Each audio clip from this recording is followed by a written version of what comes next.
Alhamdulillahirabbil alamin. Pada kesempatan pagi ini saya mengucapkan banyak terima kasih kepada Ibu Fasil dan Bapak Fasil dan juga teman-teman kepala sekolah yang sudah membersamai di kesempatan pada hari kedua Indo ini. Perkenankan saya akan menyampaikan beberapa hal penting yang mungkin perlu saya sampaikan di dalam sekolah saya ini, SDN Namenguna 2, terkait dengan implementasi pembelajaran mendalam berbasis inquiry kolaboratif di SDN Rambenguna 2.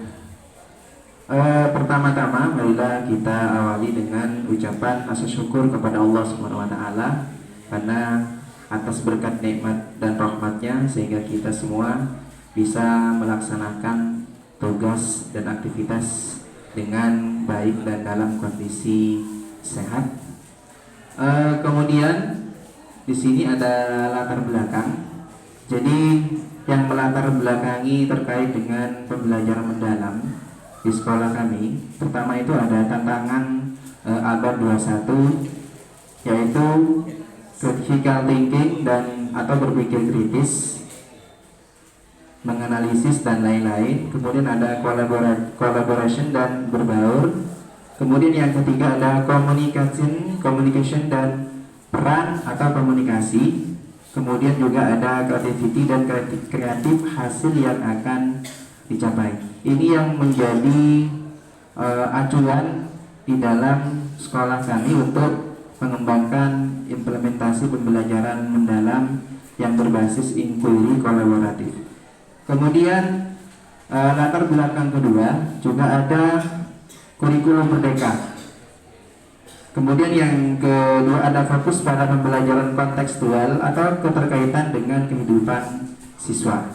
Terus yang ketiga menekankan pembelajaran mendalam bermakna, berkesadaran dan mengembirakan. Jadi ini latar belakang kedua. Kemudian tujuan program. Di sini tujuannya adalah yang pertama mengembangkan berpikir kritis, reflektif, kreatif dan kolaboratif. Jadi tentunya di dalam kegiatan implementasi pembelajaran mendalam ini kami selalu berkolaborasi dengan teman-teman guru yang ada di SDN Namenguna 2. Walaupun kondisinya terkadang di sekolah kami tidak maksimal atau tidak sesuai dengan harapan. Kenapa demikian? Terutama faktor yang barangkali sering kami alami dengan teman-teman ketika di daerah sekitar sekolah kami itu ada kegiatan atau acara, baik itu mantenan ataupun umroh misalnya, hal-hal lain. Ini biasanya yang terjadi siswa banyak yang tidak masuk. Nah, ini juga akan menjadi faktor bagi kami untuk mengimplementasikan kegiatan pembelajaran mendalam. Oleh karena itu, kami tetap akan melakukan usaha-usaha atau kegiatan-kegiatan bagaimana pembelajaran tersebut bisa tersampaikan dengan baik. Kemudian yang kedua ada membiasakan proyek berbasis masalah nyata. Jadi masalah-masalah yang kami hadapi di dalam sekolah kami itu jadi banyak sekali sebenarnya ya. Kebetulan saya juga di sekolah saya itu sebenarnya saya PLT dari sekolah lain. Jadi anggaplah Ocak Maturuna Abini 2. Jadi di Indo saya membagi waktu di Indo 3 hari, di PLT saya juga 3 hari. Jadi kemungkinan besar banyak sekali barangkali masalah-masalah yang terlewatkan sehingga untuk mengatasi itu sangat minim untuk mengatasi hal-hal tersebut yang terjadi di sekolah. Kemudian yang ketiga, tujuan program tersebut meningkatkan kapasitas guru. Jadi dengan adanya kegiatan pembelajaran mendalam di sekolah kami, tentunya kami menuntut dan selalu berkolaborasi, selalu berbagi dengan teman-teman guru untuk selalu memberikan yang terbaik kepada siswa terkait di kegiatan pembelajaran mendalam ini. Kemudian yang keempat, membentuk budaya refleksi dan kolaborasi. Tentu ini kami lakukan.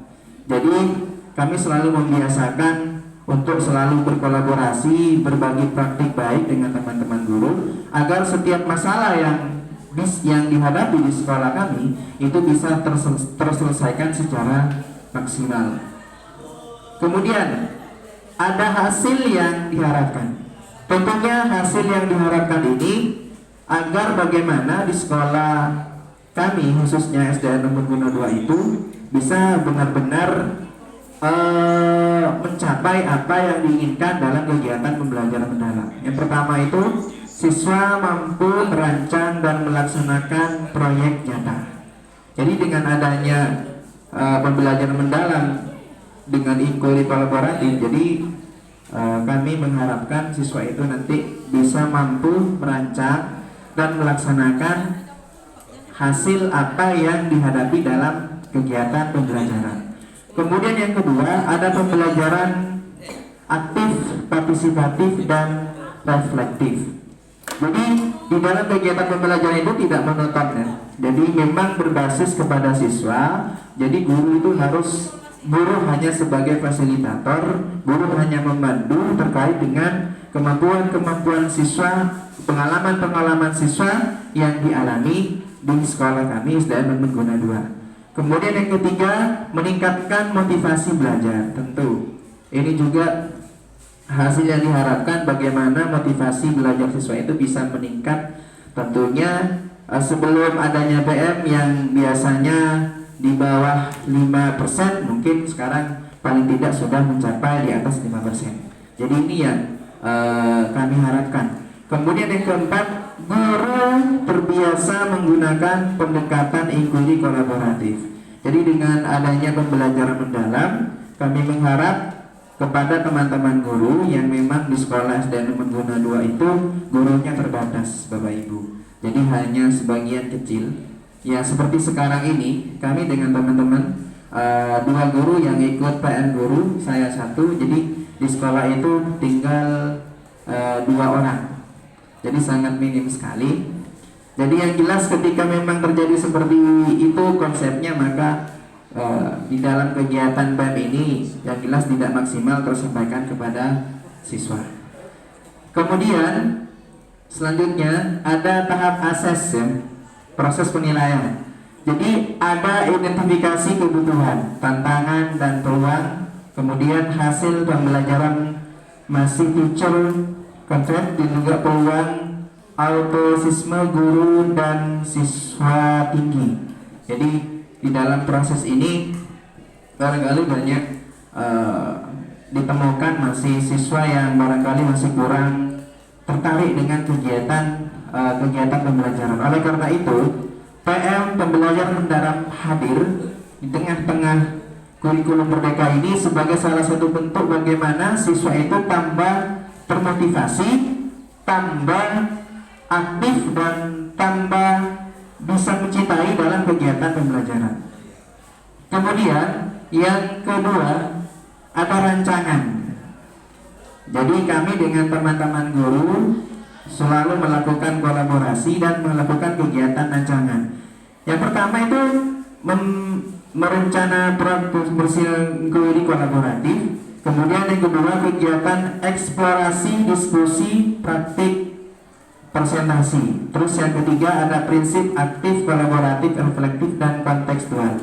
Tentunya dalam desain yang kedua ini kami selalu melakukan kegiatan-kegiatan kolaborasi, kegiatan diskusi dengan teman-teman guru bagaimana kegiatan pembelajaran mendalam di sekolah kami khususnya SDN Mengguna 2 ini bisa tersampaikan dan bisa tercapai dengan baik dan juga bisa diterima oleh siswa. Terutama siswa itu juga bisa dapat berubah pola pikirnya, bagaimana memang pendidikan ini merupakan hal yang paling penting dalam kehidupannya. Sebagaimana tadi saya ceritakan di awal, jadi ketika hambatan itu datang di sekolah kami, misalnya acara mantenan dan sebagainya, biasanya di sekolah kami itu sepi Bapak Ibu ya. Jadi kadang tinggal 5 anak, bisa paling banyak 10 anak begitu. Ya kami dengan teman-teman guru apa boleh buat ya. Jadi kami tidak bisa melakukan hal-hal yang barangkali di luar kebijakan. Karena kalau ini dilakukan bisa jadi di sekolah kami SDN Temenggung 2 itu tidak ada siswanya. Oleh karena itu kami dengan teman-teman guru mengikuti arus saja. Kemudian ada rancangan ketiga ya. Ada orientasi, persepsi dan penentuan topik. Kemudian yang kedua ada eksplorasi literatur dan diseminasi masalah. Jadi pada rancangan ketiga ini ada orientasi dulu, kemudian ada persepsi dan menentukan topik. Kemudian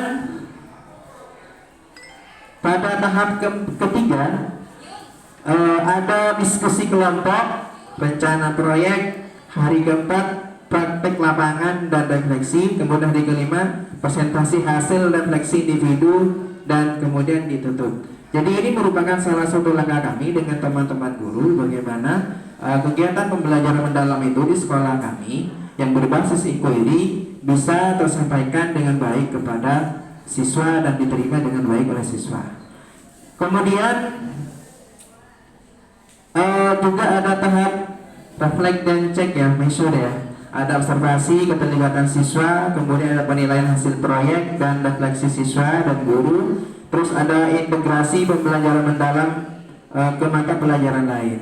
Jadi kami juga melakukan kegiatan observasi terkait keterlibatan siswa. Bagaimana keinginan siswa itu di dalam kegiatan pembelajaran mendalam, apakah benar-benar bisa memahami dan juga bisa menerima dengan baik. Kemudian ada penilaian hasil proyek.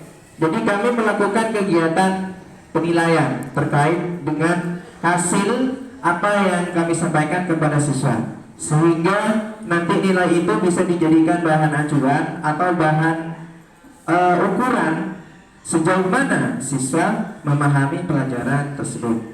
Kemudian ada refleksi siswa dan guru. Jadi juga selain itu juga kami melakukan kegiatan refleksi, dan juga yang terakhir integrasi pembelajaran mendalam ke mata pelajaran lain. Sebenarnya integrasi pembelajaran mendalam ini terhadap mata pelajaran lain sebenarnya banyak sekali, kompleks ya. Sebagaimana tadi juga di satu sisi pembelajaran mendalam dikaitkan dengan masalah kebersihan dan juga lain-lain. Jadi saya kira sangat kompleks ya.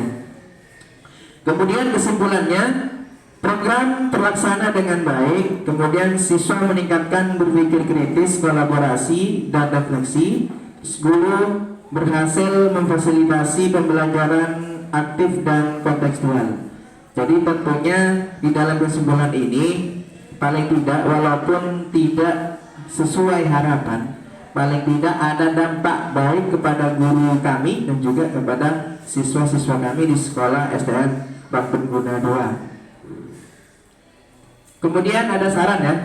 Jadi program ini dilanjutkan secara berkelanjutan atau dukungan kepala sekolah dan orang tua. Guru perlu terus meningkatkan kapasitas, dokumentasi dan diseminasi praktik baik. Jadi tentunya dalam hal ini kami membutuhkan saran dan juga masukan baik dari guru itu sendiri ataupun dari wali siswa.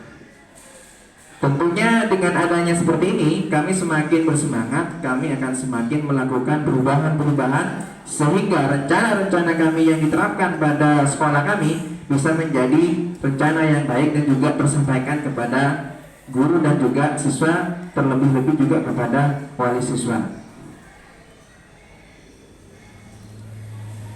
Ya, mungkin itu yang dapat saya sampaikan terkait dengan implementasi pembelajaran mendalam berbasis inquiry itu. Jadi yang terakhir ada dokumentasi kami saat melakukan implementasi pembelajaran mendalam berbasis inquiry. Kami selalu melakukan rapat atau berkolaborasi dengan teman-teman guru yang ada di SDN Temenggung walaupun guru kami sangat terbatas. Jadi tetap kami akan melakukan hal-hal terbaik sesuai dengan tujuan PM itu sendiri. Mungkin itu yang dapat saya sampaikan. Kurang lebihnya mohon maaf, yang jelas banyak kurangnya dan banyak keliruannya. Jadi Barangkali ini hasil dari apa yang saya lakukan di sekolah saya selaku saya sebagai PLT di SDN Guna 2. Terima kasih saya sampaikan, kurang lebihnya mohon saya akhiri. Assalamualaikum warahmatullahi wabarakatuh.